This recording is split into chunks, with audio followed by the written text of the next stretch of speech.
Hello. Topic है accounting equation. देखो, account के अंदर एक इक्वेशन बनती है, किसके बेस पे बनती है? बैलेंस शीट के बेस पे। यानी अकाउंटिंग इक्वेशन क्या है? एसेट्स की वैल्यू लायबिलिटी और कैपिटल की वैल्यू के बराबर है। अकाउंटिंग इक्वेशन क्या है? Assets is equal to liability plus capital. Business से रिलेटेड कोई भी ट्रांजेक्शन जब बुक्स ऑफ अकाउंट में रिकॉर्ड की जाती है, तो रिकॉर्ड करने के बाद यानी जो इफेक्ट गिरता है उस ट्रांजेक्शन का, उस ट्रांजेक्शन के इफेक्ट के बाद भी एसेट्स की वैल्यू लायबिलिटी और कैपिटल दोनों की वैल्यू के बराबर होती है। अगर एसेट्स की वैल्यू बढ़ रही है तो लायबिलिटी और कैपिटल, या तो लायबिलिटी की वैल्यू बढ़ जाएगी या फिर कैपिटल की वैल्यू बढ़ जाएगी। अगर एसेट्स की वैल्यू कम हो रही है तो या तो लायबिलिटी कम हो जाएगी या फिर कैपिटल कम हो जाएगी। बात यह है कि बिजनेस से रिलेटेड कोई भी ट्रांजेक्शन जब बुक्स ऑफ अकाउंट में रिकॉर्ड की जाएगी, उस ट्रांजेक्शन का इफेक्ट बोथ साइड इक्वल होता है। अगर एसेट्स बढ़ेगी तो लायबिलिटी और कैपिटल बढ़ेगी, अगर एसेट्स कम हो रही है तो लायबिलिटी और कैपिटल कम हो जाएंगे। हो सकता है कि ट्रांजेक्शन इधर से हो सकती है कि कैपिटल बढ़ रही है तो एसेट्स भी बढ़ जाएगी, लेकिन ऑलवेज एसेट्स की वैल्यू लायबिलिटी और कैपिटल के बराबर होती है। देखो, बैलेंस शीट का परफॉर्मा देखते हैं। इस साइड को क्या बोलते हैं? Capital and liability side. ये साइड होती है एसेट साइड। एसेट साइड का टोटल किसके बराबर है? कैपिटल और लायबिलिटी साइड के टोटल के बराबर। कैपिटल क्या होती है? किसी भी बिजनेस की इंटरनल लायबिलिटी होती है बिजनेस के पॉइंट ऑफ व्यू से, क्योंकि जब भी बिजनेस के अंदर बुक्स ऑफ अकाउंट को प्रिपेयर किया जाता है तो बिजनेस के पॉइंट ऑफ व्यू से बुक्स ऑफ अकाउंट को प्रिपेयर करते हैं। तो बिजनेस के पॉइंट ऑफ व्यू से कैपिटल क्या है? बिजनेस के लिए इंटरनल लायबिलिटी है, और बाकी जो बच गई लायबिलिटी वो क्या है? एक्सटर्नल लायबिलिटी है। यानी ये क्या है? ये बिजनेस को बाहर पे करनी है, बाहर जैसे कि क्रेडिटर्स को पेमेंट करनी है, बैंक ऑफ ड्राफ्ट है उसकी पेमेंट करनी है, या फिर बीपी है उसकी पेमेंट करनी है। तो ये क्या है? एक्सटर्नल लायबिलिटी है, और कैपिटल क्या है? बिजनेस की इंटरनल लायबिलिटी है। बात यह है कि बैलेंस शीट के अंदर एसेट साइड का टोटल कैपिटल और लायबिलिटी साइड के टोटल के हमेशा इक्वल होता है। इसी के बेस पे क्या बनी है? Accounting equation. Accounting equation is equal to as क्या है? Assets is equal to liability plus capital. अपन एग्जांपल लेके इस चीज को प्रूव करते हैं। देखो, Ram start business with 50,000। Ram ने एक बिजनेस स्टार्ट किया 50,000 के साथ। तो बिजनेस के अंदर कैश आया 50,000 का, साथ में बिजनेस के साथ क्या हुआ था? बिजनेस के अंदर क्या हुआ है? 50,000 की कैपिटल एंटर हुई है, यानी 50,000 रुपए लगाकर राम ने एक नया बिजनेस स्टार्ट किया है। तो क्या करेंगे? इक्वेशन देखो, assets is equal to liability plus capital. Business के अंदर 50,000 का क्या आया है? कैश आया है। देखो, एसेट साइड के अंदर मैंने कैश शोर रखा है, यानी एसेट साइड की आइटम है, कोई भी आइटम हो सकता है एसेट साइड के अंदर, cash, stock, building, plant, machinery. तो यहाँ क्या है? राम ने कैश लगा करके बिजनेस स्टार्ट किया है, तो मैंने एसेट साइड में कैश शो किया 50,000। लायबिलिटी क्या है? 50,000 लायबिलिटी थोड़ी है, पैसा आया है बिजनेस के अंदर, पैसा आया है, कैपिटल आई है, तो क्या है? कैपिटल 50,000 शो कर दिया। देखो, इफेक्ट इक्वल हुआ, 50,000 इक्वल टू 50,000।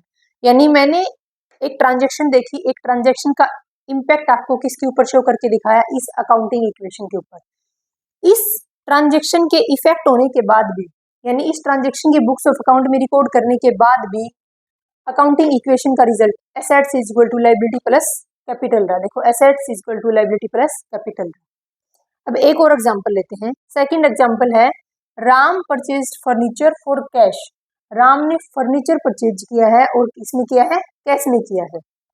देखो, फर्नीचर परचेज किया तो क्या हुआ? एसेट्स बढ़ी, साथ में क्या हुआ? फर्नीचर को कैश में परचेज किया तो साथ में क्या हुआ? बिजनेस से कैश चला गया।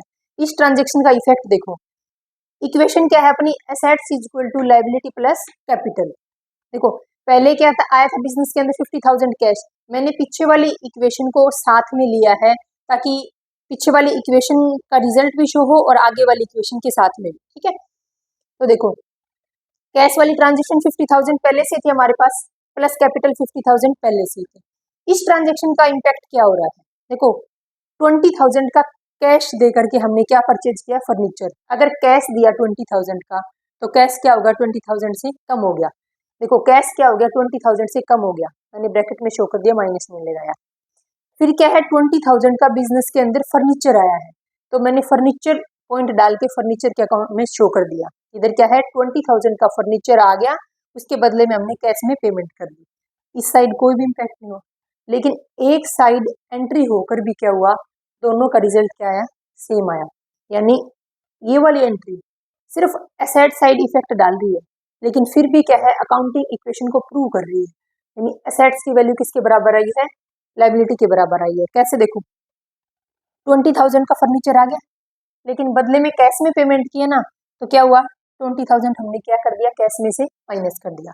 तो ट्रांजेक्शन क्या रहेगी, 50,000 और इक्वल टू 50,000। अपनी नई इक्वेशन क्या बनी है, assets is equal to liability plus capital. Assets is equal to liability plus capital. तो इस पॉइंट को ध्यान रखना है। अकाउंटिंग इक्वेशन क्या है, बिजनेस की अकाउंटिंग इक्वेशन है, एसेट्स की वैल्यू हमेशा लायबिलिटी और कैपिटल के बराबर रहती है। एसेट्स बढ़ रही है तो लायबिलिटी और कैपिटल भी बढ़ जाएगी। अगर एसेट्स की वैल्यू कम हो रही है तो लायबिलिटी और कैपिटल भी, या तो लायबिलिटी कम हो जाएगी या फिर कैपिटल कम हो जाएगी। ये है हमारी अकाउंटिंग इक्वेशन।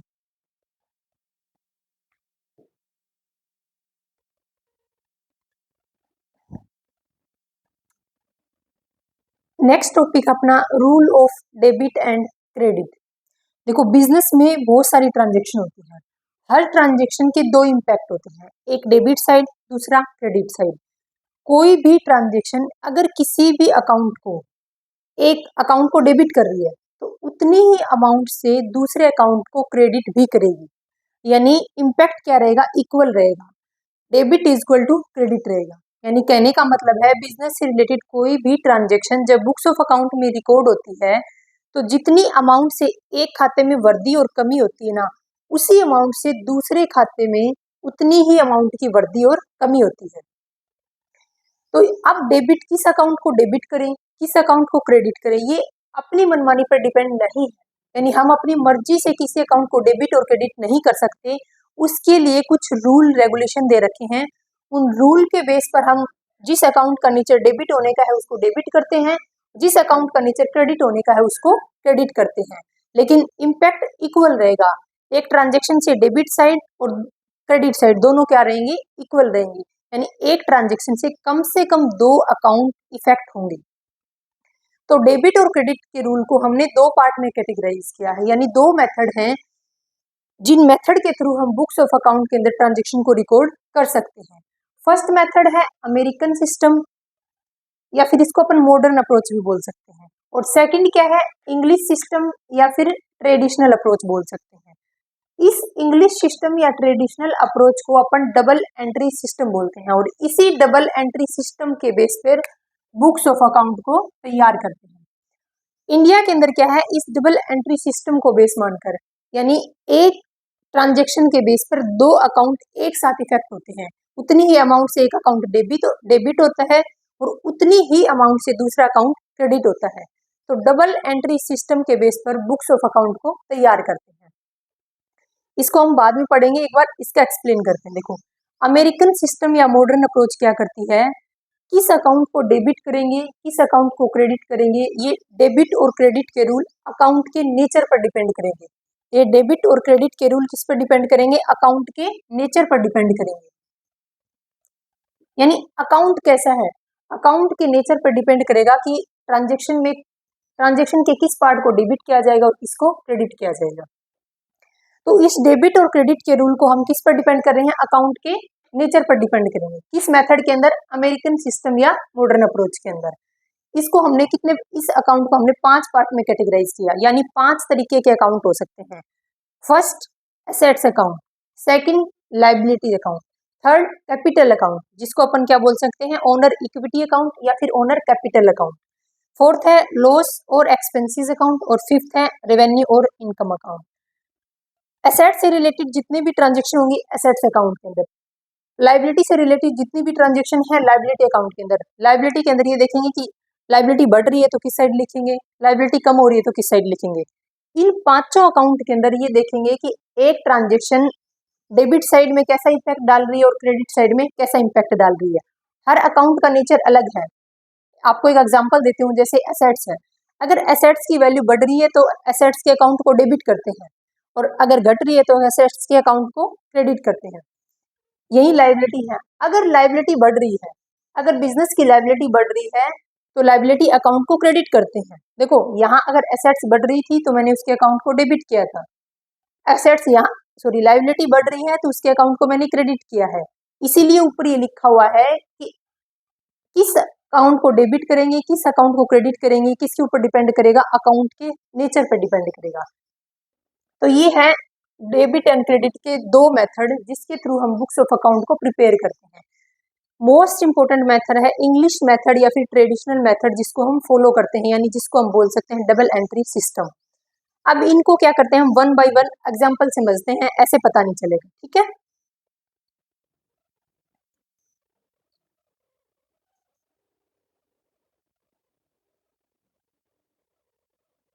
अब फर्स्ट ऑफ ऑल अपन क्या देखते हैं, अमेरिकन सिस्टम या फिर मॉडर्न अप्रोच।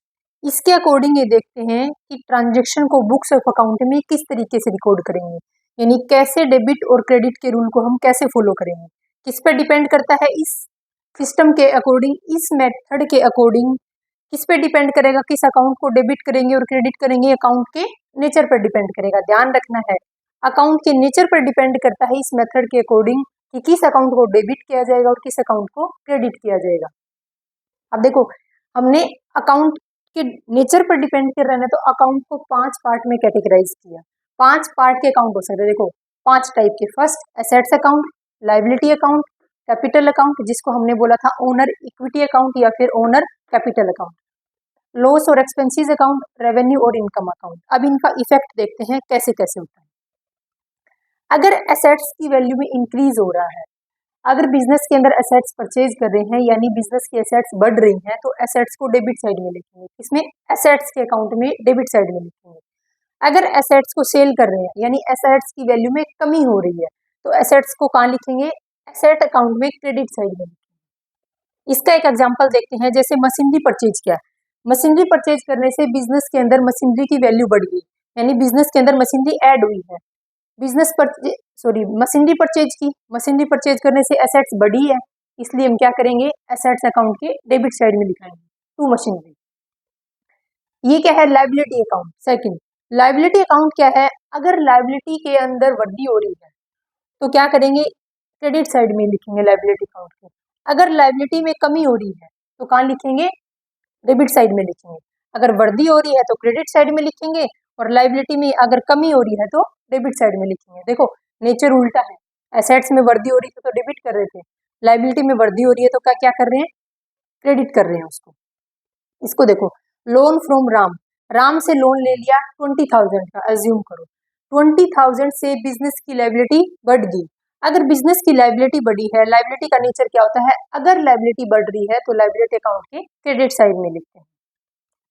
थर्ड है हमारा कैपिटल अकाउंट। कैपिटल क्या होती है, कैपिटल ओनर के द्वारा बिजनेस में इन्वेस्ट किया गया पैसा है। जैसे ही कैपिटल बढ़ेगी कैपिटल अकाउंट को क्रेडिट करेगी, यानी क्या लिखेंगे क्रेडिट साइड के अंदर लिखेंगे। अगर कैपिटल को विड्रॉल कर लिया यानी कुछ ड्रॉइंग्स कर ली बिजनेस से, कुछ पैसा निकाल लिया यानी कैपिटल कम होगी तो कैपिटल अकाउंट के डेबिट साइड में लिखेंगे। एग्जाम्पल देखो बिजनेस स्टार्ट किया 5 लाख से, या फिर बोल सकते हैं कि एडिशनल कैपिटल लगाई बिजनेस के अंदर 5 लाख की, दोनों ही एग्जाम्पल ले सकते हैं। इससे क्या आ रही है, बिजनेस के अंदर कैपिटल आ रही है। अगर बिजनेस के अंदर कैपिटल आई इसका मतलब कैपिटल का लेवल बढ़ गया, कैपिटल का लेवल बढ़ा तो कहाँ लिखेंगे कैपिटल अकाउंट के क्रेडिट साइड में लिखेंगे। अगला है अपने पास loss and expenses account. Loss और एक्सपेंसेस अकाउंट का क्या है, अगर लॉस बढ़ रहे हैं यानी अगर बिजनेस के अंदर एक्सपेंसेस बढ़ रहे हैं तो एक्सपेंसेस अकाउंट के डेबिट साइड में लिखेंगे। अगर एक्सपेंसेस कम हो रहे हैं तो कहाँ लिखेंगे एक्सपेंसेस अकाउंट के क्रेडिट साइड में लिखेंगे। एग्जांपल देखो रेंट पे किया, जिस बिल्डिंग में हम बिजनेस कर रहे हैं वो बिल्डिंग हमने रेंट पे ले रखी है, उस रेंट हम रेंट पर पे कर रहे हैं, हो सकता है मंथली, हो सकता है क्वार्टरली, हो सकता है ईयरली। तो जो रेंट पे कर रहे हैं उसकी वजह से क्या है एक्सपेंसेस बढ़ रहे हैं बिजनेस के, इसलिए हम क्या करेंगे एक्सपेंसेस अकाउंट के डेबिट साइड में लिखेंगे। नेक्स्ट हमारे पास रेवेन्यू और इनकम अकाउंट। रेवेन्यू का मतलब है कमीशन रिसीव हो रहा है, इंटरेस्ट रिसीव हो रहा है, ये क्या है बिजनेस के लिए क्या है रेवेन्यू है, बिजनेस की क्या है इनकम है। अगर इनकम और रेवेन्यू बढ़ रही है तो कहाँ लिखेंगे क्रेडिट साइड में लिखेंगे। और अगर इनकम और रेवेन्यू बिजनेस की कम हो रही है तो कहाँ लिखेंगे, डेबिट साइड में लिखेंगे। एक एग्जांपल देखो, इंटरेस्ट रिसीव किया था हमने, तो हमने एग्जांपल देख लिया था, इंटरेस्ट रिसीव किया क्या है बिजनेस के लिए, इनकम है, इनकम है तो कहाँ शो करेंगे, इनकम और रेवेन्यू अकाउंट के क्रेडिट साइड में शो करेंगे। तो इन शॉर्ट इन पांचों अकाउंट के नेचर पर डिपेंड करेगा कि ट्रांजेक्शन को डेबिट करेंगे यानी अकाउंट को डेबिट करेंगे या अकाउंट को क्रेडिट करेंगे। इन शॉर्ट देखो इधर लिखा हुआ है एसेट्स अकाउंट, लॉस और एक्सपेंसेस अकाउंट। देखो एसेट्स में वृद्धि हो रही थी तो मैंने कहाँ लिखा, डेबिट में, लॉस में वृद्धि हो रही थी तो मैंने कहाँ लिखा, डेबिट में। तो इन शॉर्ट मैंने लिख दिया अगर एसेट्स और लॉस और एक्सपेंसेस की वैल्यू में अगर वृद्धि हो रही है तो इनके अकाउंट को डेबिट करेंगे, यानी एंट्री कहाँ करेंगे, डेबिट साइड में करेंगे। अगर इनमें कमी हो रही है एसेट्स लॉस और एक्सपेंसेस में तो कहाँ लिखेंगे, क्रेडिट साइड में लिखेंगे। सेकंड है लाइबिलिटी, कैपिटल और रेवेन्यू और इनकम अकाउंट। देखो अब ये रहा लाइबिलिटी, अगर लाइबिलिटी में वृद्धि हो रही थी तो मैंने कहाँ लिखा, क्रेडिट साइड। अगर कैपिटल में वृद्धि हो रही थी, बढ़ रही थी तो मैंने लिखा क्रेडिट साइड। अगर रेवेन्यू और इनकम में वृद्धि हो रही थी तो मैंने लिखा क्रेडिट साइड में। तो इन शॉर्ट हम बोल सकते हैं कि लाइबिलिटी, कैपिटल, रेवेन्यू और इनकम, इन तीनों अकाउंट का नेचर क्या है, क्रेडिट। अगर वृद्धि होगी तो कहाँ लिखेंगे, क्रेडिट साइड में, और अगर कमी हुई इनमें तो कहाँ लिखेंगे, डेबिट साइड में। ये क्या है, ये अपना है अमेरिकन सिस्टम मॉडर्न या फिर मॉडर्न अप्रोच। इसके अकॉर्डिंग हम बुक्स ऑफ अकाउंट में जब भी एंट्री करेंगे अकाउंट के नेचर पर डिपेंड करेगा कि अकाउंट डेबिट करना है या फिर अकाउंट क्रेडिट करना है, यानी ट्रांजेक्शन के किस पार्ट को डेबिट करेंगे और किस पार्ट को क्रेडिट करेंगे, ये किस पे डिपेंड करेगा, अकाउंट के नेचर पर डिपेंड करेगा। मैंने इन शॉर्ट पांचों अकाउंट बता दिए हैं, एसेट्स अकाउंट, लॉस और expenses account, liability account, capital account और रेवेन्यू और इनकम अकाउंट। Thank you.